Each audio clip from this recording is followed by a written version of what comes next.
అస్మద్గురుభ్యో నమః. ధర్మసూత్రములు గృహస్థాశ్రమ ధర్మముల గురించి తెలుసుకుంటూ ఉన్నాము.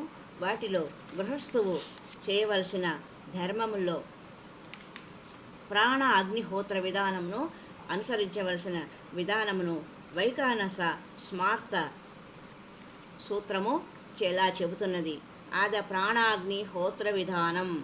ఇప్పుడు ప్రాణ అగ్నిహోత్ర విధానం గురించి గృహస్థునకు చెప్పబడుతున్నది. స్వయం జ్యోతి ఆత్మా యజమానః బుద్ధి పత్ని హృదయ పుండరీకం వేది రోమాణి దర్భాః ప్రాణో గార్హపత్యం అపాన ఆహవనీయో వ్యానోహ్వార్య ఉదానశ్రుభ్యః శమాన అవసత్య ఇతి పంచాగ్నయో భవంతి. జిహ్వాంద్రియాణి యజ్ఞపాత్రాణి రసాదయో విషయా హవింషి అస్య ఫలం.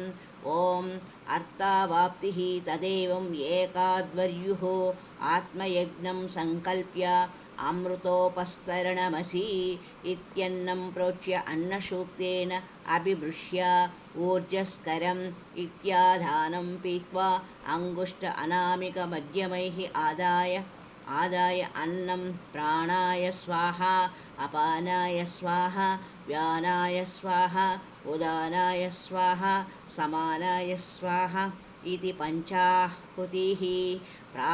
పాత్రం స్పృశన్నేన హుత్వా ఊర్జస్కరం ఇది పునశ్చ ఆదానం పీత్వా స్నీయాత్ అంటూ వైఖానస స్మార్త ధర్మము గృహస్థు చేయవలసిన ప్రాణాగ్నిహోత్ర విధానాన్ని గురించి ప్రాణ అగ్నిహోత్ర విధానమును తెలిపబడినది.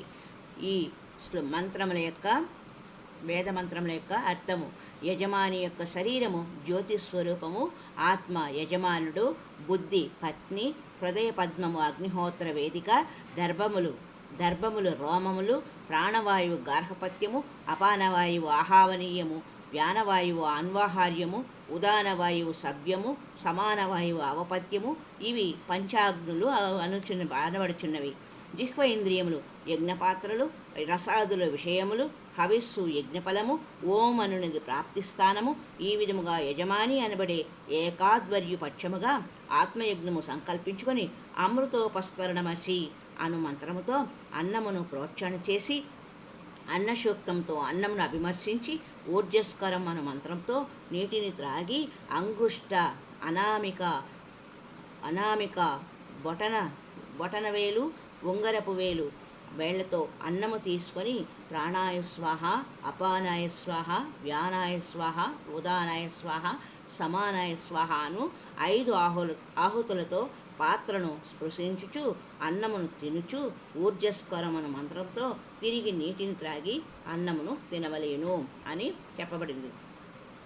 మరి యొక్క వైఖానస స్మార్త ధర్మసూత్రము: ఏవం సాయం ప్రాతః ప్రాణాగ్నిహోత్రం యజేత.